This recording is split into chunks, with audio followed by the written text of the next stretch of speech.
Hello friends, welcome to Nila voice novels. நான் உங்கள் நிலா. இப்போ நம்ம பார்த்துட்ருக்க கதை அவனுக்கு நிகரவள், எபிசோட் 59. வாங்க கதைக்குள்ளே போகலாம்.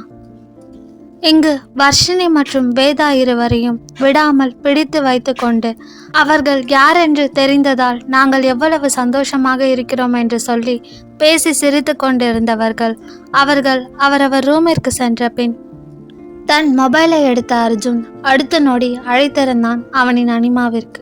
காலை எடுத்த மித்ரா, சொல்லுவது என்ன திடீர்னு இப்போ கால் பண்ணியிருக்க என்று கேட்க, அனிமா எப்போ வீட்டுக்கு வருவீங்க என்று கேட்டான் அர்ஜுன். ஆந்தி வேடா, இன்னும் கொஞ்ச நேரத்தில் வந்துடுவேன் என்று மித்ரா சொல்ல, ஓ அப்படியா என்று அவன் பேசிக்கொண்டு இருக்கும் பொழுதே அவனின் கைகளில் இருந்த ஃபோனை பிடுங்கிய அம்ரு, அனிமா நான் இப்போ எவ்வளோ ஹாப்பியாக இருக்கேன் தெரியுமா? நீங்கள் தான் அக்னின்னு தெரிஞ்சதுக்கப்புறம் எனக்கு உங்களை எவ்வளோ பிடிக்கும் தெரியுமா? ஐயோ என்னால் நம்பவே முடியல, நான் இன்ஸ்பயர் ஆன அக்னி தான் என் அண்ணிங்கிறத என்று அம்ரு துள்ளி குதித்து கொண்டு சொல்ல, அவள் கையில் இருந்த ஃபோனை வாங்கிய ஆராவோ, மித்ராக்கா உன்னை நான் ரொம்ப மிஸ் பண்ணுறேன். நாங்கள் எப்போ இங்கே வந்தாலும் எங்கள் கூட ஒரு நாளாச்சும் டைம் ஸ்பெண்ட் பண்ணுவேன். இப்போ சுத்தமாக அதுவும் இல்லை, வீட்டுக்கும் வரவே மாட்டேங்கிற. நீ இல்லாமல் நம்ம வீடே பிடிக்கல தெரியுமா? நான் அதே தான் இங்கே வேதா அக்கா கிட்டேயும் வர்ஷி அக்கா கிட்டேயும் சொன்னேன். அவங்க 2 பேருமே இன்னைக்கே நம்ம வீட்டுக்கு வரோன்னு சொல்லியிருக்காங்க. நீயும் வரியா என்று ஆசையாக ஆரா கேட்க, திரும்பி தன் அருகில் அமர்ந்திருந்த அவளின் தேவை ஒரு முறை பார்த்தவள், என் தியா குட்டி கேட்டு நான் வராமல் இருப்பேனா, நம்ம போகலாம் என்று சொல்ல, அவளின் அந்த வார்த்தையில் சந்தோஷத்தில் துள்ளி குதித்தாள் ஆராத்யா. அப்பொழுது கிளம்பி வந்த வேதா மற்றும் வர்ஷினி இருவரும் அதர்வா மற்றும் ஆராவை பார்த்து, கிளம்பலாமா என்று கேட்க, அதில் உற்சாகமாக போலாங்க்கா, மித்ராக்காவும் வராலாம் என்று சொல்ல, அவளை பார்த்து சிரித்தவர்கள் சரி என்று சொன்னார்கள். அவர்களை பார்த்த அர்ஜுன் மற்றும் அம்ரு இருவரும், நாங்களும் உங்க கூட வரோம் என்று சொல்ல, சரி என்று அவர்களையும் அழைத்து கொண்டு அவர்களின் வீட்டிற்கு சென்றனர் அனைவரும். இங்கு தன் அருகில் அமர்ந்திருந்த ஆதியை பார்த்த மித்ராவோ, தேவ் என்னை எங்க வீட்டில் விட்டுடுறியா? தியா நான் அவ கூடலாம் டைம் ஸ்பெண்ட் பண்ணலன்னு ரொம்ப ஃபீல் பண்ணுறா. நேஹா தர்ஷு கூட வராங்களாம், நானும் போறேனே என்று கேட்க, அவளை அமைதியாக பார்த்தானே ஒழிய ஒரு வார்த்தை பேசவில்லை. ஆனால் காரை மட்டும் அவளின் வீடு நோக்கி திருப்பியிருந்தான். அதை உணர்ந்த மித்ரா அவனை பார்த்து லேசாக சிரித்தவர், இதை வாயை திறந்து சொன்னா என்ன என்று கேட்க, அப்பொழுதும் முகத்தை இறுக்கமாகத்தான் வைத்திருந்தான். அதில் எக்கி அவன் கன்னத்தில் முத்தமிட்டவள் அவனின் கைகளை பற்றி அவன் தோளில் சாய்ந்து கொண்டு, இப்போ உனக்கு என்ன பிரச்சனை என்று கேட்டாள். அவளை முறைத்து பார்த்தவனோ, என்னை தவிர எல்லார் கூடயும் டைம் ஸ்பெண்ட் பண்ணு என்று சொல்ல, அதில் தன் வாயில் கை வைத்த மித்ராவோ, அட பாவி, எப்போ பாரு உன் கூட தானடா இருக்கேன் என்று அவள் கேட்க, அவளை முறைத்து பார்த்தவனோ, எங்க எப்பயாவது தான் இருக்க, இதில் எப்போ பாரு இருக்காளாம் என்று சொன்னவன் ரோடை பார்த்து ஓட்டிக்கொண்டே திரும்பி ஒரு முறை அவளை பார்த்தவன், நீ என் கூட இருக்க டைம் எனக்கு பத்தவே மாட்டேங்குதுடி என்று சொல்ல, அவனை பார்த்து சத்தமாக சிரித்தாள் மித்ரா. அப்பொழுது சரியாக அவளின் வீடும் வந்துவிட, காரிலிருந்து இறங்க சென்றவளின் கைகளை பற்றி தன்னை நோக்கி இழுத்து அணைத்தவன், ஈவினிங் நான் வந்து கூப்பிடுவேன், என் கூட வந்துடணும் என்று சொல்ல, சரி என்று சொன்னவளின் இதழை சிறை செய்தான் ஆதி. பின் அவளை முத்தமிட்டு விடுவித்தவன், ஓகே பாய், பத்திரமாறு என்று சொல்லிவிட்டு தன் காரை ஸ்டார்ட் செய்து கொண்டு ஆஃபீஸ் நோக்கி சென்று விட்டான். அவன் கார் வாசலை தாண்டும் வரை நின்று பார்த்து கொண்டிருந்தவள் அதன் பின் தான் உள்ளே சென்றாள். இவள் சென்ற பின் தான் வேதா, வர்ஷினி, அர்ஜுன், அதர்வா எல்லாம் வந்தார்கள். அவர்கள் வந்தவுடன் அவர்களுடன் சேர்ந்து ஆட்டம் பாட்டம் அரட்டை என சிறு பிள்ளைகள் போல் விளையாடி சந்தோஷமாக இருந்தனர் அனைவரும். இவர்களின் இந்த விளையாட்டை பார்த்த ராம், சீதா இருவருக்கும் அத்தனை மகிழ்ச்சியாக இருந்தது. இன்று அவர்களின் அந்த வீடே நிறைந்து இருப்பது போல் தோன்றியது அவர்களுக்கு. மறக்காமல் அவர்களில் ஒவ்வொருவருக்கும் பிடித்த அனைத்து வகைகளையும் சமைத்து அவர்களுக்கு சாப்பிட கொடுத்தார் சீதா. மதியம் 3 மணி வரை ஹாலில் தான் இருந்தனர் அனைவரும். அப்பொழுது மித்ராவின் மொபைல் அடிக்க அதை எடுத்து பார்த்தாள். அவளின் தேவ் தான் அழைத்திருந்தான். தன் மொபைலை எடுத்துக்கொண்டு தன் அறைக்கு சென்றாள் மித்ரா. அறைக்கு வந்தவள் போனை ஆன் செய்ய போக, ஆனால் அதற்குள் அவளின் இடையை வளைத்து இழுத்த ஒரு வலிய கரம் அவளை சுவற்றில் சாய்த்து அவள் இதழை சிறை செய்தது. அவனின் கழுத்தை சுற்றி தன் கைகளை போட்ட மித்ரா அவன் முத்தமிட ஏதுவாக நின்று கொண்டாள். அவள் இதழிலிருந்து தன் இதழை பிரித்த ஆதியோ, என்னடி பயப்படலையா நீ என்று கேட்க, அவன் விழி பார்த்த மித்ராவோ, நான் ஏன் தேவ் பயப்படணும்? நான் எங்க இருந்தாலும் சரி, என்னை இவ்வளோ உரிமையா கட்டி பிடிக்கிற ரைட்ஸ் உனக்கு மட்டும்தான் இருக்கு. உன்னை தவிர வேற யாருக்கும் என்னை தொட தைரியம் கிடையாது, அதுவும் என் வீட்டில் என்று சொல்ல, அவளை பார்த்து லேசாக சிரித்தவனோ மீண்டும் அவள் இதழை சிறை செய்தான். பின் தன்னிலிருந்து அவனை பிரித்த மித்ரா, சரி இங்க என்ன பண்ற? ஈவினிங் வந்து தானே என்னை கூட்டிட்டு போறேன்னு சொன்னேன். ஆமா, ரூம்க்கு எப்படி வந்த என்று கேட்க, அதையெல்லாம் கண்டு கொள்ளாதவனோ அங்கிருந்த சோஃபாவில் சென்று அமர்ந்து கொண்டு அவளை தன் அருகில் அழைக்க, அவன் அருகில் சென்று நின்றாள் மித்ரா.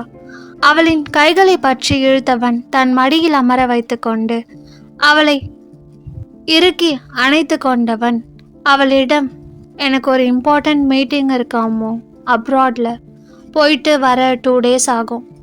அதான் உன்னை பார்த்து உன்கிட்ட சொல்லிட்டு போலான்னு வந்தேன். அதுவரை அவனிடம் ஜாலியாக பேசி கொண்டிருந்தவளுக்கு அவன் 2 நாள் இங்கு இருக்க மாட்டான் என்று தெரிந்ததுமே ஒரு மாதிரியாக விட்டது.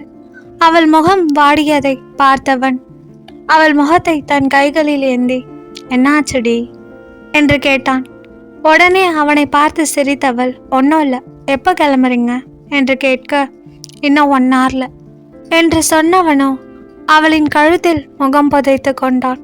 அவனின் தலைமுடியை பற்றி இழுத்தவள், என்ன பண்ற தேவ், அமைதியாரு என்று சொல்ல, அவளின் கைகளை தன் தலையிலிருந்து தட்டிவிட்டவன் மீண்டும் அவள் கழுத்தில் முகம் புதைத்து கொண்டு, கொஞ்ச நேரம் அமைதியாருடி என்று சொன்னவன் அவளை தன்னோடு இறுக்கி அணைத்து கொண்டான். அதன் பின் மித்ரா அவனை தடுக்கவில்லை. ஆனால் நேரம் ஆக ஆக அவனின் பிடி இறுகி கொண்டே போனது.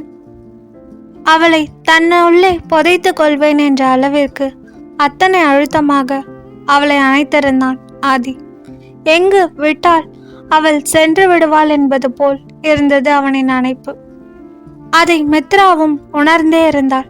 கிட்டத்தட்ட 1/2 மணி நேரமாக அவளை அப்படியே அணைத்து கொண்டு அமர்ந்திருந்தான் ஆதி. அதற்கு மேல் பொறுமையாக இருக்க முடியாத மித்ராவோ அவனை தன்னிடமிருந்து பிரித்து அவனின் விழி பார்த்தவள், என்னாச்சுடா என்று கேட்க, அவளின் விழியை பார்த்தவனோ, தெரியலாமோ, உன்னை ரொம்ப மிஸ் பண்ண போற மாதிரி தோணுது என்று சொன்னவன் அவளையே பார்த்து கொண்டிருந்தான். அவளை அவன் அணைப்பிலிருந்து துளி கூட விலக்கவில்லை. அவனை பார்த்தவளோ, ஃப்ளைட்க்கு டைம் ஆச்சுடா, கிளம்பு என்று சொல்ல, அப்பொழுதுதான் தன் வாட்சை பார்த்தவன் மீண்டும் ஒரு முறை அவள் இதழை சிறை செய்து அவளுக்கு மூச்சு முட்டும் அளவிற்கு முத்தமிட்டவன் அவளை விட்டு எழுந்து நின்றான். தானும் எழுந்து நின்றவள், சரி பார்த்து போயிட்டு வா என்று சொல்ல, சரி என்று சொன்னவனோ மீண்டும் அவளை இழுத்து அணைத்து கொண்டான்.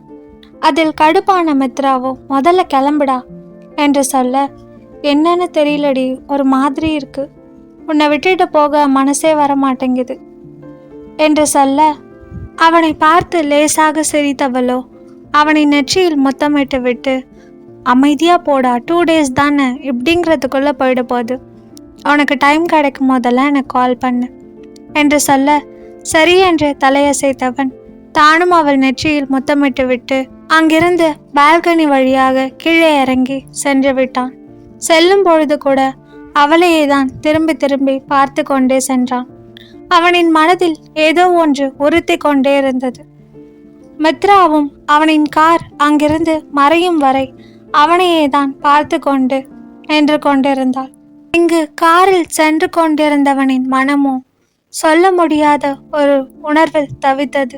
ஏதோ ஒன்று தவறாக நடக்கப் போவதாக அவன் மனம் சொல்ல, பின்பு அது போல் எதுவும் இருக்காது என்று நினைத்தவன் 2 நாள் தானே சென்றுவிட்டு வந்துவிடலாம் என்று நினைத்து ஏர்போர்ட்டை நோக்கி தன் காரை செலுத்தினான்.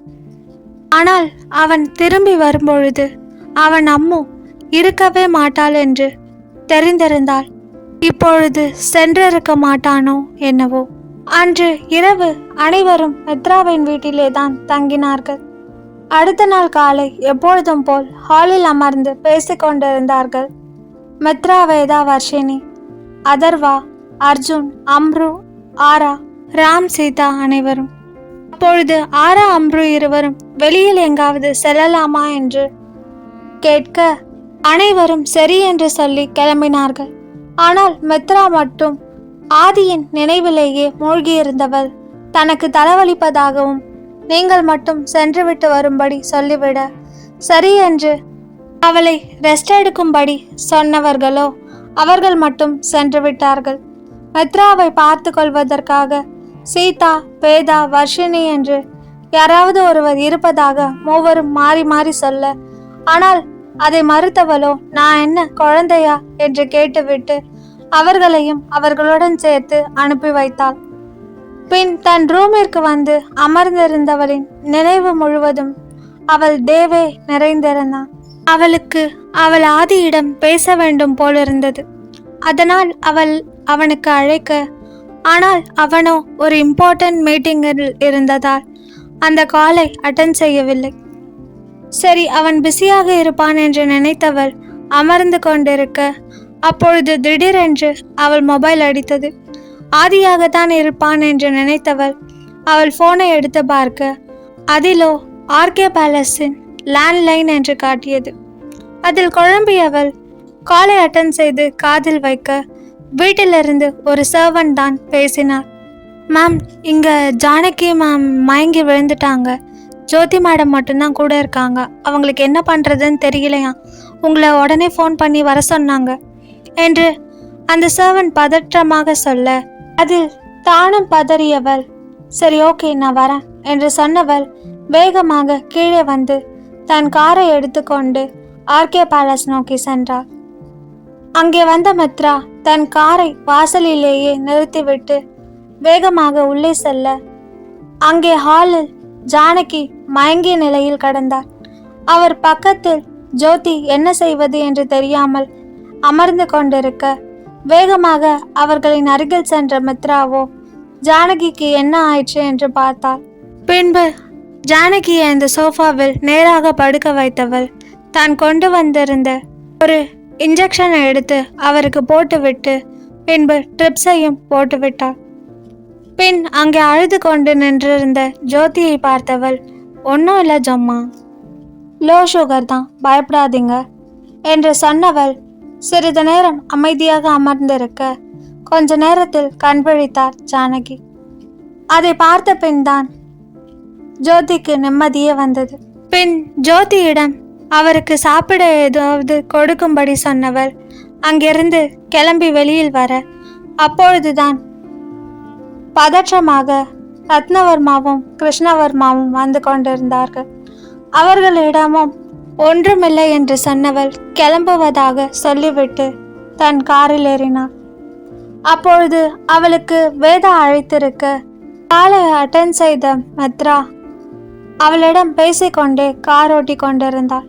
அப்பொழுது வேதா, என்னாச்சு மித்து, ஜானுமாக்கு என்னாச்சு, இப்பதான் எனக்கு ஃபோன் வந்தது என்று சொல்ல, ஒன்றும் இல்லை, லோ சுகர் தான், இப்போ ஓகே தான், நல்லா இருக்காங்க, நான் இப்போ வீட்டுக்கு தான் வந்துட்டுருக்கேன் என்று சொல்ல, அப்படியா, இப்போ நீ எங்கே இருக்க, நாங்கள் ஜானுமாவை தான் பார்க்க வந்துட்டுருக்கோம் என்று சொல்ல, மித்ராவும் தான் வந்து கொண்டிருக்கும் இடத்தை சொல்லினாள். கிட்டேருந்து கொஞ்சம் தூரத்தில் தான் நாங்கள் வந்துட்டுருக்கோம் மித்து, சரி நீ வா நம்ம பார்க்கலாம் என்று சொன்ன வேதா காலை கட் செய்து விட, மித்ராவும் சரி என்று சொல்லி விட்டுவிட்டாள். பின்பு தன் காரை மெதுவாக ஓட்டிக்கொண்டு சென்று கொண்டிருந்தாள் மித்ரா.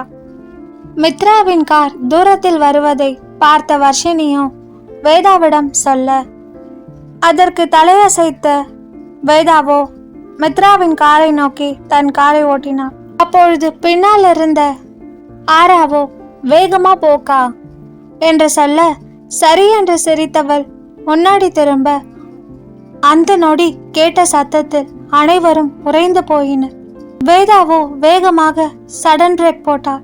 இவர்கள் கார் நிற்கவும் கேட்ட சத்தத்திலும் பயந்து பின்னால் காரை ஓட்டி வந்து கொண்டிருந்த அதர்வா கூட பிரேக் போட்டான். தன் முன்னால் நடந்த அந்த நிகழ்வை பார்த்து வேதா மற்றும் வர்ஷினியின் உடல் பெரும் நடுக்கம் கொண்டது. அவர்கள் உயிரே ஒரு நொடி உறைந்தது போலிருந்தது அந்த காட்சியில். ஏனென்றால் அவர்களுக்கு முன்னால் வெகு தூரத்தில் வந்து கொண்டிருந்த மித்ராவின் கார் வெடித்து சிதறியது. அந்த கார் வெடித்த சத்தத்தில் அங்கிருந்த பறவைகள் எல்லாம் பறக்க ஆரம்பித்தன. அந்த காரை சுற்றி வேறெந்த வாகனங்களும் மனிதர்களும் இல்லாததால் வேறு யாருக்கும் பாதிப்பு இல்லை. ஆனால் சுற்றி இருந்த அனைவரும் ஒரு நொடி பேரதிர்ச்சியில் அந்த காரை பார்த்து கொண்டிருந்தார்கள். அதிர்ச்சியில் உறைந்திருந்த வேதா மற்றும் வர்ஷினி இருவரும் வேகமாக காரை விட்டு இறங்கியவர்கள் மித்து என்று கத்திக்கொண்டே எரிந்து கொண்டிருந்த அந்த காரின் அருகில் ஓடினார்கள். அங்கே இருந்த பொதுமக்கள் அனைவரும் வேகமாக இவர்கள் இருவரும் அந்த காரில் அருகில் செல்லாமல் தடுத்து பிடித்தார்கள். என்னமோ ஏதோ என்று காரை விட்டு இறங்கி வந்த சீதா, ராம், அதர்வா எல்லாம் இவர்கள் இருவரும் அந்த வெடித்த காரை பார்த்து மித்து என்று கத்தியதில் ஒரு நொடி அரண்டு விட்டனர். உடைந்து கிடந்த அந்த காரின் பாகங்களை வைத்து அந்த கார் தன் மகள் மித்ராவுடையது என்பதை அறிந்து கொண்ட ராமிற்கு ஒரு நொடி நெஞ்சே வெடித்துவிடும் போலிருந்தது. இங்கு சீதாவோ அந்த நிகழ்வை பார்த்த அந்த வினாடி மயங்கி சரிந்தார். ஆனால் அவரை கவனிக்கும் நிலையில் கூட அங்கு ஒருவரும் இல்லை. அத்தனை பேரும் அதிர்ச்சியில் உச்சியில் இருந்தார்கள். சிறுவர்கள் 4 உலகமே ஒரு நொடி சூன்யமானது போல் உணர்ந்தார்கள். ஒருவர் முகத்தில் கூட சிறு அசைவு கூட இல்லை. ஆனால் இங்கு வேதா மற்றும் வர்ஷினி இருவரும் கதறி அழுதார்கள். அவர்கள் அங்கு இருக்கும் யாரையும் பொருட்படுத்தாமல் அவர்களை தள்ளி கொண்டு அந்த காரின் அருகில் சென்றார்கள். அந்த கார் வெடித்த சிறிது நேரத்தில் அங்கே போலீஸ், ஃபயர் சர்வீஸ் என்று அனைத்தும் வந்துவிட்டது. மயக்கத்திலிருந்து கண்விழித்த சீதாவோ கதறி அழுதார். ஜானகி, ஜோதி, ரத்னவர்மா, கிருஷ்ணவர்மா என்று அனைவருமே அங்கே வந்து விட்டார்கள். ஒருவரால் கூட அங்கு என்ன நடக்கிறது என்பதை நம்பவே முடியவில்லை. ஜானகி எல்லாம் பைத்தியம் பிடிக்காத குறையாக அமர்ந்திருந்தார்.